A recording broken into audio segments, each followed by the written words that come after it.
네, 여러분 안녕하세요. 김동희 대표입니다. 오늘은 정신적 에어로빅이라는 주제를 가지고 말씀드리겠습니다. 전설적인 투자의 달인 앙드레 코스톨라니는 고령임에도 불구하고 항상 싱싱한 투자의 생명력을 잃지 않는 비결을 묻는 질문에 정신적 에어로빅이라는 답을 했습니다.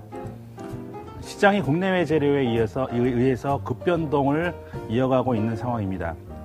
투자자들은 호황제에 따라서 갈피를 못 잡고 갈팡질팡하고 있는 이러한 모습이죠. 주식 투자는 기본적으로 변동성을 인내하는 게임입니다. 모든 종목이 적정 가치대로 고정된다면 그 순간부터 주식시장은 존재 가치를 잃어버리게 될 것입니다.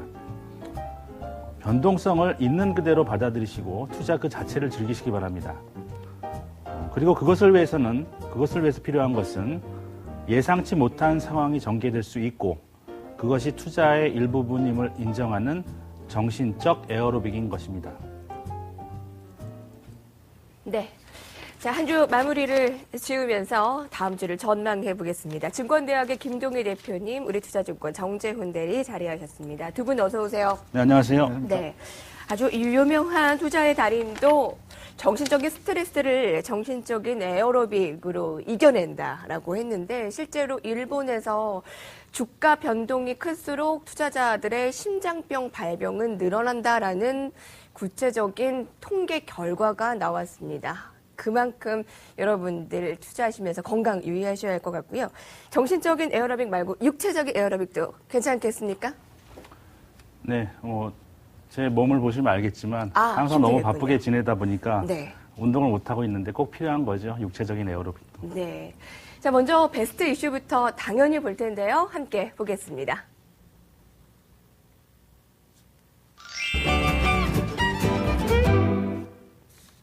어쩌면 이번 주는 약세장이었을지 모릅니다. 그래서 국민대표 얘기가 나오고 줄곧 약세였으니까요.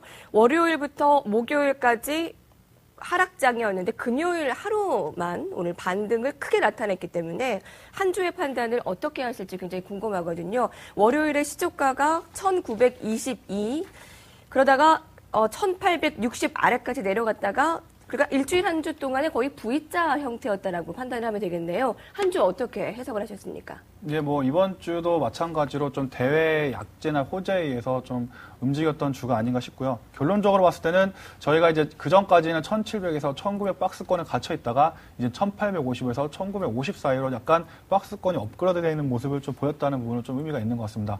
다만 이 과정 중에서 지금 나중에 또 말씀을 드리겠습니다만 이 수급을 이끌어낸 게 아직까지는 외국인이 아니라는 점과 또 한 가지는 연기금이 지금 무리해서 계속해서 매수를 하고 있다는 점인데요.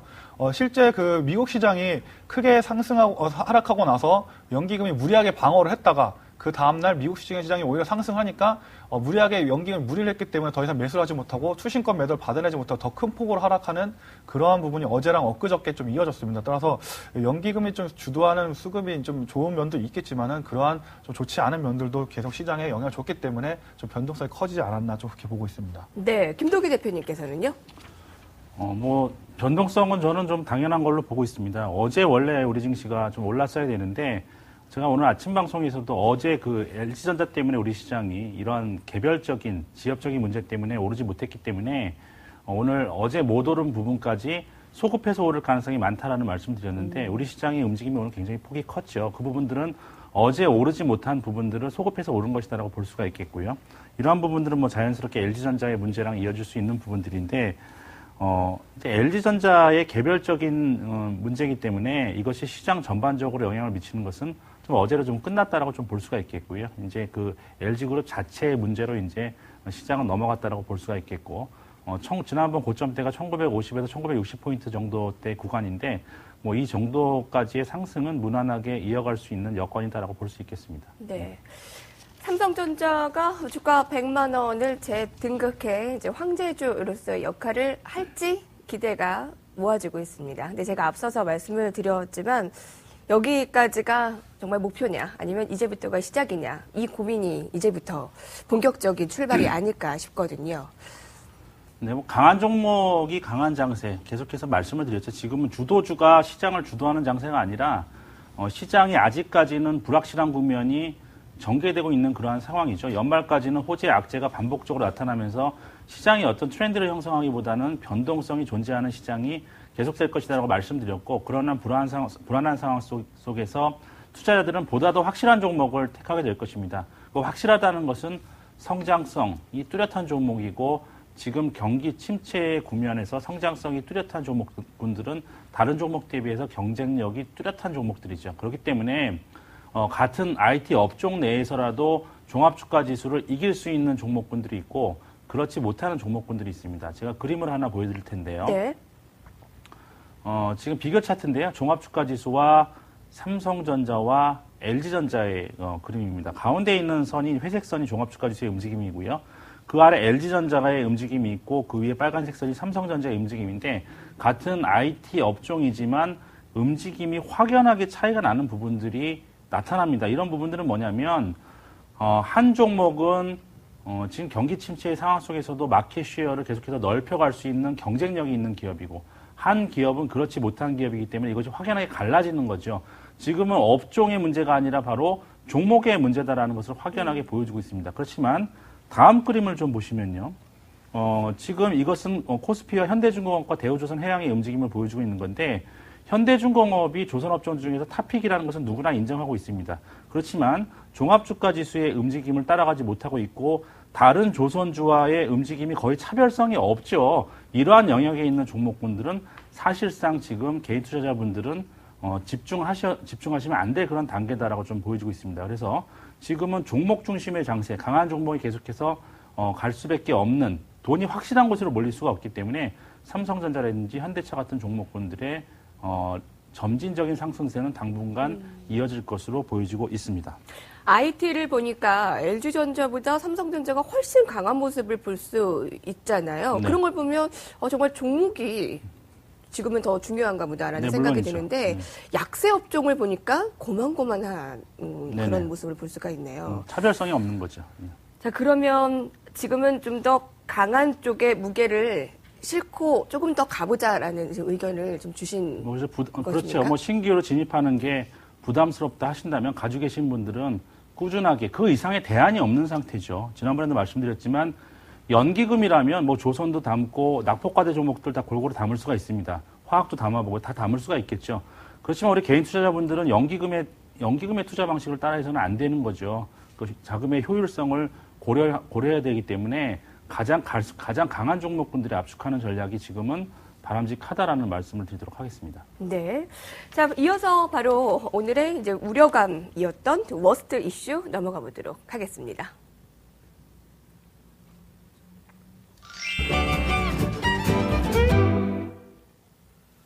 오늘 마감 시황에서 살펴보셨던 분들은 다 느끼셨겠지만 외국인들이 강한 매수를 보이지 않았다. 그 점을 좀 파악을 해주셨으면 좋겠습니다. 라는 의견을 주셨거든요. 3%대 강세면 한 5천억 원 이상 매수를 해도 괜찮은 시장 아니었습니까? 외국인들이 좀 소극적이네요. 그렇지만은 지금 최근 오늘의 모습, 어제의 모습을 보면 좀 그렇다고 볼 수가 있겠지만 10월 달 이후에 지수가 8월 달, 9월 달에 큰 폭으로 하락을 했습니다. 큰 폭으로 하락할 때 외국인들의 매도세 때문에 명백하게 하락을 한 것이죠. 그리고 10월 달 들어서면서 수급적인 변화가 일어나면서 지수가 상승을 시작했기 때문에 10월 달 이후에 여러분들 수급적인 움직임 트렌드를 본다면 지금 시장이 어떻게 수급적인 특징을 보여주고 있다라는 부분들이 명확하게 드러나는데요. 좀 그 그림을 보여드리도록 하겠습니다. 네. 지금 이 보시고 계신 그림은 오늘 상황이 좀 반영이 안 되고요. 어제까지의 모습인데 개인 투자자들이 10월 이후에 지금까지 3조 1천억 원을 지금 매도하고 있고요. 그리고 이것을 외국인과 기관이 절반씩 이렇게 나눠서 이렇게 사고 있는 지금 그러한 과정입니다. 움직임을 본다면 거의 10월 달 이후에 지금 이 외국인과 기관의 움직임은 거의 같은 곡선을 그리고 있는 반면에 개인만 이렇게 따로 놀고 있는 이러한 모습을 보여주고 있죠. 그렇기 때문에 수급적인 측면에서 본다면 외국인 기관의 어떤 쌍끌이 매수세는 뭐 지속적으로 트렌드적으로 나타나고 있다라고 좀 보여줄 수 있겠고요. 특히 이제 어제 같은 경우는 기관들이 LG전자만 300만 주 정도를 팔았고 그걸 개인들이 300만 주 정도를 산 이러한 상황이기 때문에 좀 수급적인 왜곡도 좀 나타나고 있는 상황이다. 그렇지만 10월 달 이후의 움직임을 본다면 기관과 외국인들의 쌍끌이 매수세 그리고 개인들의 매도세는 트렌드로 나타나고 있다라고 볼 수가 있겠습니다. 네. 업종별로도 조금 더 강한 업종 종목으로 시세가 더 지속이 될 가능성이 있고 수급도 이 정도면 양호하다 판단이 됐습니다. 자, 그러면 지금부터는 우리가 우려해야 할 그런 사항들이 있다면 어떤 것들이 있을까요? 예, 그 말씀드린 그대로 이때 뭐 G20 회담이 있겠지만은 뭐 거기서 커다란 것들은 좀 그 기대를 하지 않는 것이 좋을 것 같습니다. 다만 아까 말씀을 드렸지만은 좀 중국이라든지 이렇게 좀 EFSF판에 대해서 정확한 비중이 좀 얘기가 나와야 될 텐데요. 그 중에 가장 전제 조건이 중국이 이것을 좀 지원해주는 모습을 보여야 됩니다. 그래야 나머지 국가들도 좀 비중을 어느 정도 계산을 하면서 현실적인 부분에 대한 얘기가 나올 텐데 아직 그 EFSF 안을 그냥 지금 말씀 그대로 드리면 사이버머니 정도라고 볼 수밖에 없습니다. 1조 유로라고 말은 해놨는데 실질적으로 돈이 들어와 있는 건 아무것도 없는 상황이기 때문에 이 돈을 누구에게 각출해서 가져갈지가 바로 중국으로부터 단추가 풀리는 부분이 분명히 있기 때문에 이번 그까지 버티던 중국을 유럽이 어떻게 화해를 모드로 해서 유도해낼지에 대해서도 이번 리스크로 좀 작용할 수 있는 부분으로 있을 것 같습니다. 네. 자, 그럼 지금까지 나오는 이 그리스와 유럽의 문제에 대해서 한 주 동안에 어떻게 정 대리는 좀 파악을 하셨는지 좀 궁금한데요. 자, 그리스는 앞으로 어떠한 진행 상황이 벌어질 것이고 G20에 대해서는 우리가 기대할 만한 사항들이 그렇게 없다라고 얘기를 해주셨는데 좀 더 불확실성이 짙은 가운데 긍정적인 상황이 더 많습니까? 아니면 불안한 상황들이 더 많습니까? 저는 오늘 어제 새벽에 이제 ECB가 금리 인하를 했습니다. ECB의 가장 큰 역할은 인플레이션을 방어하는 중앙은행의 역할인데요. 그전까지 중앙은행의 역할을 인플레이션만 방어하던 모습을 보이다가 이번에 마리오 드라기가 오면서 금리 인하를 공격적으로 했다는 이유는 앞으로 시장에 대처하는 부분은 FRB처럼 공격적으로 해나가겠다는 얘기입니다. 이걸 좀 더 연장선상에서 보면 달러가 기축통화지만 유로도 기축통화이기 때문에 이 유럽정에서 양적 완화도 한번 기대를 해볼 수 있는 부분인데요. 이것이 의미하는 것들은 앞으로 놓여진 안건에 대해서 더 강력하게 의지를 가지고 하나하나씩 해결하겠다는 그런 부분에 대한 부분을 저희가 엿볼 수가 있는 거고요. 아까 뭐 그리스 총리의 그런 정치적인 묘수도 마찬가지겠지만 안쪽으로 내부적으로 좀 혼란이 있었던 부분은 어느 정도 가다듬었기 때문에 유럽과 좀 그리스가 좀 대화가 소통되는 분위기 쪽에서 좀 더 많은 것들을 해결할 수 있는 화해 모드로 더 가져갈 부분이 좀 분명히 있고요. 마지막 G20 회담을 통해서 아까 말씀드린 대로 좀 얘기가 나오지 않았던 다른 중국에 대한 이머징 국가들을 좀 합의하는 과정들이 나온다면 좀 더 속도를 실어서 이 문제를 해결할 수 있는 부분으로 긍정적으로 갈 수 있지 않을까 이렇게 보고 있습니다. 네. 자, 마리오 드라기의 신임 총재인데 어떻게 첫 통화 정책에서 파격적으로 금리 인하 정책을 핀 것에 대해 예상을 어떻게 깨트린 이런 정책이었잖아요. 근데 미국에 이어서 유럽까지 경기 부양책을 더 넓히겠다라는 점에 의의를 두는 것 같은데 아까 슈퍼마리오의 선물이다라고 얘기를 드렸는데 정 대리님도 슈퍼마리오를 약간 좀 닮으신 것 같습니다. 제가 좀 콧수염을 기르면 비슷하긴 한데 네. 지금 수염이 잘 안 자라는 관계로 다음번에 나중에 기회가 되면 한번 해보겠습니다. 네, 기대하겠습니다. 자, 업종별로 봤을 때 저에게 궁금증이 들어왔습니다. MTN 팔로우를 통해서 해결을 해드리겠습니다.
여러분의 의견과 고민을 전문가와 함께 나눠보는 시간, MTN 팔로우입니다.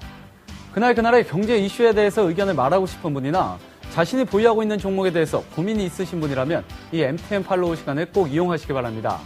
신청 방법 알려드릴게요. 전화 786-1022, 1023을 이용하셔도 되고요. 이혜림의 SS 시청자 게시판이나 머니트윗에 글을 올려주셔도 됩니다. 물론 실시간 채팅창도 항상 열려 있으니까 시청자분들의 많은 참여 부탁드립니다. 그럼 MTN 팔로우 본격적으로 시작하겠습니다. 오늘은 전화로 시청자분께서 궁금증을 올려주셨는데요. 네, 내용 확인해보죠. 9월 SK이노베이션을 매수했습니다. 8월 급락 이후에 주가 상승을 기대하면서 매수했는데 매수 이후에는 주가가 등락을 거듭하고 있습니다. 10월달 반등세를 보이며 이제서야 매수가 부근까지 겨우 올라왔습니다. 본격 반등을 기대하고 조금 더 보유해도 될지, 주가 급락 이전 수준으로 회복이 가능할까요? 향후 흐름 전망과 대응 전략이 궁금합니다. 네, 정유주, 그동안 유럽발 우려감으로 인해서 국제 유가도 급락했고 정유주 주가 역시 동반 하락했습니다. 최근에는 유럽 리스크 완화가 기대가 되면서 유가 상승과 함께 정유주의 주가 역시 반등 흐름을 보이고 있는데요. 특히 오늘 좋은 모습 보여줬죠. 오늘 마감 상황 살펴보죠. 시청자분께서 물어보신 SK이노베이션 가장 좋은 모습이었습니다. 8% 상승하며 17만 4,500원에 마감됐습니다. SOE 6.4%, GS 5.5% 상승 보였습니다. 네, 모든 업종이 상승한 가운데서도 정유주의 상승은 눈에 띄었습니다. 증권사 전문가들은 이 정유주의 밸류에이션 매력이 높게 평가하고 있는데요. 그런데 경기 민감주인 정유주, 유가 안정세와 함께 앞으로 반등 흐름을 이어갈지 SS 전문가님께 전망 들어보시죠.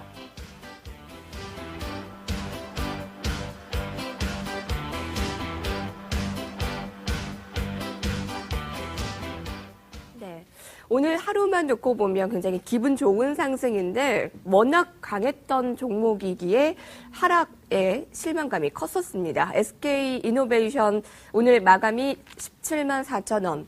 얼마 전까지만 해도 20만 원, 25만 원까지 받던 주가 흐름이었기 때문에 고점 매수하신 분들은 손실이 크셨겠죠.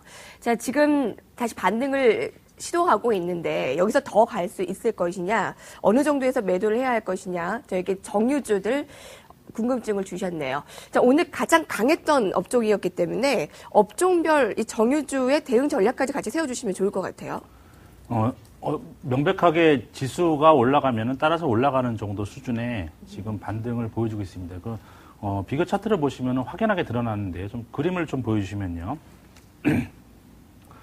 지금 종합주가 지수와 여러분들 SK이노베이션 그리고 GS, 호남석유 이렇게 세 가지의 지금 곡선을 보고 계신데 이 검정색 제일 위에 있는 선이 종합주가 지수입니다. 그러니까 그 어떤 종목군들도 지금 종합주가 지수 이상의 그런 상승률, 아까 삼성전자에서 보셨지만은 그 위에서 종합주가 지수보다 더 지금 시장 수익률보다 초과 수익률을 주고 있는 종목은 지금 이 업종들 가운데서 존재하고 있지 않은 상황입니다. 그렇기 때문에 지수가 올라가면은 올라가는 수준의 반등은 나오겠지만 지수 상승률을 뛰어넘는 정도의 반등은 지금 보여주지 않고 있기 때문에 저는 지수가 임계치, 단기 반등의 임계치를 1900포인트대 후반 정도로 이번에 좀 보고 있습니다. 그 이유는 지금 시장에 뚜렷한 주도주가 나타나고 있지 않은 가운데서 종목 장세가 계속해서 나타나고 있기 때문에 2000포인트를 뛰어넘는 형태의 상승은 단기적으로는 좀 어렵지 않겠는가 이렇게 보여지고 있습니다. 그래서 단기적인 전략으로 본다면 지수가 반등의 임계치에 도달하는 1900포인트 후반 정도에서 한 차례 좀 이익 실현을 해주시는 전략이 바람직하지 않나라고 말씀드리도록 하겠습니다. 네, 시장 정도 수익률을 판단해 주셨는데 그 한계치가 1900포인트 후반 정도라고 의견을 주시는 거네요. 자, 정유주는 1900선 중후반 정도에서 한번 매도를 하고 가시는 거 나쁘지 않겠다라는 의견을 주셨고요. 정유화학, 특히 화학에 대해서는 정재훈 대리의 어떻게 보면 탑픽 업종 중에 하나이지 않았습니까? 예, 맞습니다. 또 SK이노베이션 같은 경우는 제가 요즘에는 좀 말씀을 못 드렸습니다만 제가 얼마 전까지 가장 선호하던 업종 중에 종목 중에 하나라고 말씀드릴 수가 있겠고요. 일단 정유주 내에서는 SK이노베이션이 가장 좀 대장주라고 말씀드릴 수 있겠습니다. 근데 지금 유가가 지금 $94까지 지금 온라인은 상황인데 유가의 방향성은 결국 경계 방향성과 일치한다는 점을 생각을 해봤을 때 장이 좀 회복되면 회복될수록 유가의 상승률과 더불어서 함께 좀 아웃퍼폼할 수 있는 부분이 분명히 있고요. 지금 유가가 지금 $90 위로서 공공행진을 최근에 반등이 나왔던 가장 큰 그 시계열적으로 봤을 때 이유 중에 하나는 중국과 이머징 국가들이 그런 이제 경제 발전을 하면서 원유 소비가 늘어났기 때문입니다. 2005년 이전까지만 해도 선진국과 유럽 쪽 수요가 훨씬 더 수요를 끌어올렸던 부분이 있는데요. 그 2000년 후반부터 그런 중국과 그런 이머징 국가 수요가 팽창이 되면서 원유가 어느 정도 $95 이상의 안정성을 찾았다는 점은 앞으로 이제 중국 쪽이 계속해서 그런 긴축 완화에 대한 얘기들이 계속 나오고 있지만 이쪽 수요가 계속해서 긍정적으로 확인이 되는 한 SK이노베이션이나 호남석유 또 금호석유화학이 최근에 수급이 좋지는 않지만 이런 종목들은 저는 시장 대비해서 중국 관련주를 아웃퍼폼할 수 있다고 좀 생각을 하고 있습니다. 네. 자, 이렇게 해서 업종별 현황까지 살펴봤습니다. 우리가 이제 다음 주에 전망을 지금부터 들어봐야 되겠는데요. 그리스의 리스크는 많이 완화가 됐습니다. 급박하게 돌아가는 이 유로존 라운드에서 호악재가 아주 밀물과 썰물처럼 움직입니다. G20 정상회담을 이제 주말 앞두고 어떠한 일이 있을지 많은 분들께서 궁금해할 텐데 이제 전망을 들어볼 텐데요. 먼저 SS 패널들의 이야기를 저희가 모아봤습니다. 다음 주 증시 전망입니다. 코스피 예상 밴드 1940까지 제시가 되고 있고요. IBK 투자증권 이문주대리입니다. 악재보다 호재에 민감할 것이다. 추격 매수는 자제해야 한다. 관심 업종은 정유와 IT입니다. 유진투자증권 민종화 차장입니다. 코스피 예상 밴드 1950포인트까지 1900포인트 이하에서는 적극적으로 매수 괜찮다. 고배당 관련주에 관심, 휴대폰 부품주 관심, 종목으로는 STS 반도체와 Y솔 얘기해줬습니다. 자, 많게는 1940, 50대까지 보고 있는데 김동희 대표님께서는 어떠세요? 저는 시청자 여러분들한테 좀 실질적으로 도움이 될 수 있는 좀 말을 드리고 싶은데요. 최근 들어서 이렇게 업종 담당 애널리스트들이 나와서 얘기하는 거 보면은 도대체 그 저평가되지 않은 업종이 과연 어디 있는지 참 궁금합니다. 다 모든 업종이 다 저평가된다고 얘기를 하거든요. 그러면은, 이 주식시장에서 그럼 다 적정 주가, 적정 가치대로 움직인다면 아까 서두에도 말씀드렸지만 주식시장이 존재할 이유가 없는 거죠. 그러니까 지금 명백하게 아까 제가 최근 들어서 자꾸 비교 차트를 보여드리는 이유는 뭐냐면 종합주가 지수 대비해서 훨씬 더 많이 올라가는 종목군들이 있고 그렇지 못한 종목군들이 있습니다. 근데 대부분의 업종들이 지금 그렇지 못한 그러한 상황이죠. 그래서 개인 투자자들이 그런 업종들을 좀 다 살 수는 없지 않습니까? 지금 최근 들어서 LG전자의 움직임도 보시지만 LG전자도 우리나라를 대표하는 종목이었습니다. 그렇지만 한 방에 지금 그 하한가 근처까지 내려가는 이러한 움직임이 지금 나오고 있는 이러한 상황이죠. 그렇기 때문에 지금 싸다는 논리, 저평가됐다는 논리로 지금 시장을 접근하면 절대 안 되시고요. 지금은 강한 종목군들, 뚜렷하게 비교 우위가 있는 종목군들 중심으로 여러분들이 대응하셔야지 수익이 지금까지 그렇게 났고요. 그리고 앞으로도 당분간 그렇게 날 수밖에 없다는 것을 시장 자체가 보여주고 있는데 자꾸 그거를 부정하면서 떨어진 종목 올라갈 것이다. 지금 몇 개월째 지금 이런 얘기들을 다 누구든지 하고 있지 않습니까? 그런데 그런 거는 투자자들한테 실질적으로는 전혀 도움이 안 된다고 좀 생각하고요. 지금은 어제처럼 예상치 못한 주가에 급락이 나온다면 좋은 종목, 좀 시장 대비해서 강한 종목군으로 그럴 때는 같이 떨어지지 않습니까? 강한 종목군이건 나쁜 종목군이건 악재가 나올 때는 같이 떨어지기 때문에 포트폴리오 교체의 기회로 삼는 것이 지금은 개인 투자자로서의 현명한 전략이다라는 부분을 강하게 좀 말씀드리도록 하겠습니다. 종합주가지수 대비 약한 종목은 과감하게 마음에서 비웠으면 좋겠다라는 의견 주시는데 지수 대비 강한 종목들 선정을 해주셨잖아요. 네. 지난 1, 2주 동안에. 그것으로 다음 주도 좀 교체하는 투자자분들이 있었으면 좋겠다라는 의견을 주셨네요. 혹시 시장 대비 좀 덜 오르는 업종 종목 가지고 계신 분들 좀 교체하는 한 주가 돼도 괜찮다라는 의견이신 거죠? 지금 1, 2주가 아니고요. 한 3개월째 똑같은 말씀 드리는 것 같은데 네. 거래소에서 나는 대형주를 꼭 하겠다라고 하시는 분들은 삼성전자, 현대차 반드시 있어야 된다고 생각합니다. 두 종목군들이 지금 명확하게 시장 대비해서 초과 수익을 준다라는 부분들을 보여주고 있는 거고요. 관련 업종 내에서 계속해서 마켓 시어를 넓혀가고 있는 성장주의 개념이죠. 그러니까 지금 삼성전자도 성장하고 있고 현대차도 성장주의 개념을 우리가 바라봐야 됩니다. 그리고 코스닥 시장에서는 바이오라든지 소프트웨어 종목군들이 계속해서 지지 않는 태양이죠. 지금 순환매가 계속해서 돌아가고 있는 상황이기 때문에 그냥 우리는 투자자분들은 항상 시장을 있는 그대로 바라보시고요. 그러한 종목군이 향후에도 지속적으로 강할 가능성은 충분히 있다. 왜? 지금 네. 계속해서 성장해 나가는 산업에 종목분들의 고점을 예단하는 것처럼 어리석은 일은 없다라는 네. 말씀드리도록 하겠습니다. 김동희 대표님, 그럼 단기 저항선을 1960포인트 부근이라고 말씀을 해주셨습니다. 네. 거의 30포인트밖에 남지 않았습니다. 그럼 1960에 도달했을 때 그때는 어떤 액션을 취할까요? 마찬가지 관점이에요. 그 최악의 상황은 이미 반영이 됐다라고 말씀드렸죠. 그 구간에서 급락이 연출되는 부분들이 아니라 호황제에 따라서 아래로는 1850포인트, 위로는 1900포인트대 후반 정도, 1950포인트에서 2000포인트의 큰 저항대에 지금 그 안에서, 그 밴드 안에서 움직일 것으로 보여지고 있습니다. 그런데 중요한 것은, 지수가 올라갈 때는 제가 말씀드렸던 종목군들이 더 올라가고 떨어질 때는 덜 떨어진다는 것이죠. 그러니까 그렇기 때문에 선택과 집중을 해야 된다라는 부분이고, 지수를 보고 대응하는 것은 바람직하지 못하다. 오로지 지금 우리가 대응할 수 있는 부분들은 지수가 예상치 못하게 급락했을 때 그렇지 못한 투자자들은 종목을 교체하는 것이고 그런 강한 종목군을 갖고 있다면 그대로 가져가는 전략이 저는 바람직하다라고 말씀드리도록 하겠습니다. 네. 정재현 대리님께서는 다음 주를 대비해서 혼자 가지고 온 뭐 필살기 같은 무기 뭐 이런 거 있으세요? 필살기라고 볼 건 없고요. 지금 마지막으로 뭐 다 말씀을 해주셔서 그냥 외국인 수급이 언제쯤 돌아오는 것을 볼 수 있냐는 좀 걸 말씀드리고 싶은데요.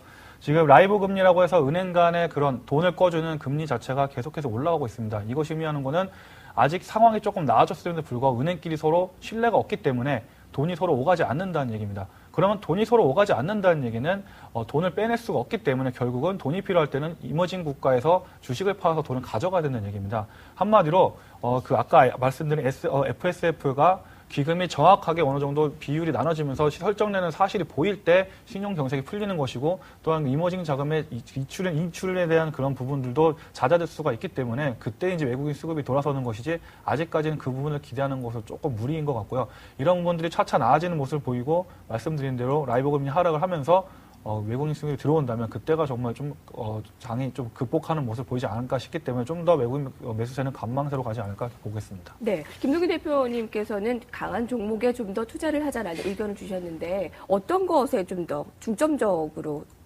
가지고 계세요? 압축 전략을 펼치신다면요? 저는 일단은 IT 같은 경우는 하드웨어 관련된 업종들. 그러니까 지금까지 아이폰이 우리나라 핸드폰에 앞섰던 이유 중 하나는 그런 웹이 훨씬 더 좋았기 때문입니다. 근데 지금 여러분들 써보시면 아시겠지만 어느 정도 복사가 다 됐기 때문에 거의 비슷한 웹스토어를 가지고 있고요. 중요한 점은 이제 거의 웹이 비슷하다면은 그 기계적인 하드웨어적인 기능으로 승부를 보게 될 것인데 그렇게 되면 삼성전자가 비교 우위에 있기 때문에 최근 주가가 계속해서 좋게 나오는 겁니다. 그러면 삼성전자와 관련된 하드웨어 부품 업체들도 앞으로 내년 초까지 계속해서 긍정적인 모습을 보일 거로 생각하고요. 두 번째 제가 항상 강조드리는 건 중국 관련주입니다. 네. 중국 관련주를 굳이 구분을 하자면 철강 쪽은 빼더라도 화학과 정유주를 좀 들 수가 있을 거고요. 또 한 가지는 바로 중국 관련 내수주입니다. 최근 들어서 긴축 완화가 들어가면서 코스맥스라든지 베이직하우스 같은 중국 내수 종목들도 긍정적인 모습을 보이기 때문에 이들 업종으로 좀 압축하시는 것도 긍정적인 효과가 나지 않을까 싶습니다. 네. 자, 김동희 대표님 주말에 강연회 있으시다고요? 네, 내일 2시부터요. 여의도 동부증권 지하 1층 강당에서 강연회가 있는데 내일 향후 시장을 주도할 바이오, 헬스케어 관련 종목군들 좀 집중적으로 분석해보는 시간을 가질 거니까요. 관련 종목군들에 관심이 있으신 분들의 네. 많은 참여 부탁드리겠습니다. 네. 날씨가 마치 거꾸로 가는 듯한 느낌이에요. 낙엽은 분명히 있는데 날씨가 너무 포근해서 주말에 비 오고 싸늘해진다고 하니까 건강 두 분 유의하시고 다음 주에 건강한 모습으로 뵙겠습니다. 고맙습니다. 네, 감사합니다.